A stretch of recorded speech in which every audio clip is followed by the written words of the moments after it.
the topic of A Place in the Sun, that album actually contains one of your most well-known and famous songs worldwide, actually titled My Own Worst Enemy. I was wondering if you can actually tell us a story and inspiration behind that particular song, because I gotta say, like, honestly, that's probably like one of the biggest songs of the like the end of the 90s, man. Because when you think 1999, there's a few hits there that always comes to everyone's mind, that I guarantee you that one song is My Own Worst Enemy. I mean, that song came about just like all of the other songs, you know, that were on that record. We used to have a warehouse in Anaheim that we rehearsed at. We threw parties at to pay the rent, you know, keg parties, and charged $5 to get in or whatever. And we rehearsed there at least 3 nights a week. And we would show up with, you know, like a 12-pack or more of like Natty Light beer, and we would just spend probably the first hour just hanging out and drinking beer and shooting the shit.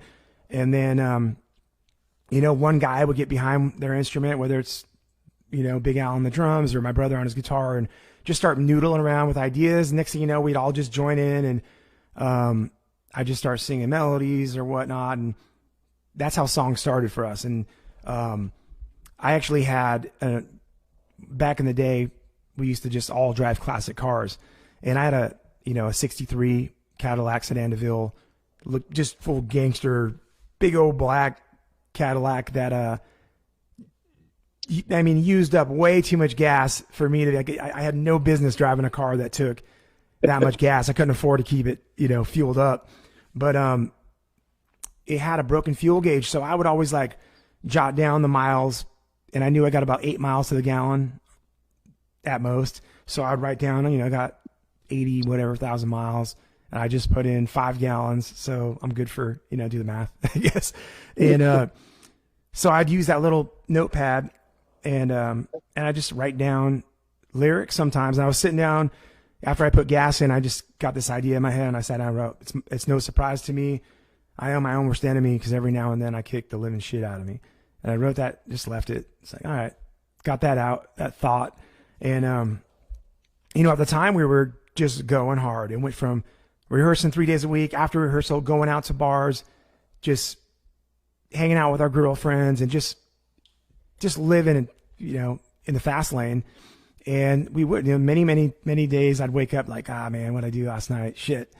So that inspiration was like, that song wrote itself. You know, we all just started talking about the stories, and, you know, came in through the window, cars in the front yard, and all these things. Like, there's still, whether it's a cigarette burning or you left a candle lit, and you wake up, you're like, oh shit, I'm lucky that I didn't burn the house down, you know, and I'm lucky I still got a girlfriend or whatever. And so that's what that song was all about. And then we got in the, you know, once we got, things started moving, RCA wanted to sign us. They wanted that song to be the first single, because they were playing it for radio stations, and there was a station in St. Louis that actually started playing it, like the demo version, right away. And we were like, oh crap, got to record the real version like now. So we're in the studio, and I was like, I have a tendency to be, you know, I grew up pretty shy and social anxiety, and I never, you know, when I get worked up about something, whether it's singing in the studio or, you know, performing on television, whatever, I get nervous still. I don't get nervous. It could be the biggest crowd, you know, Woodstock. It could be any festival in Europe. I don't care. That pumps me up. No nerves. But there's certain things that make me really nervous. And recording studio at the time, with all that pressure, really did. So everyone's like, oh, try this, try that. Next thing you know, I'm drinking a bottle of Jägermeister. I'm like about halfway in.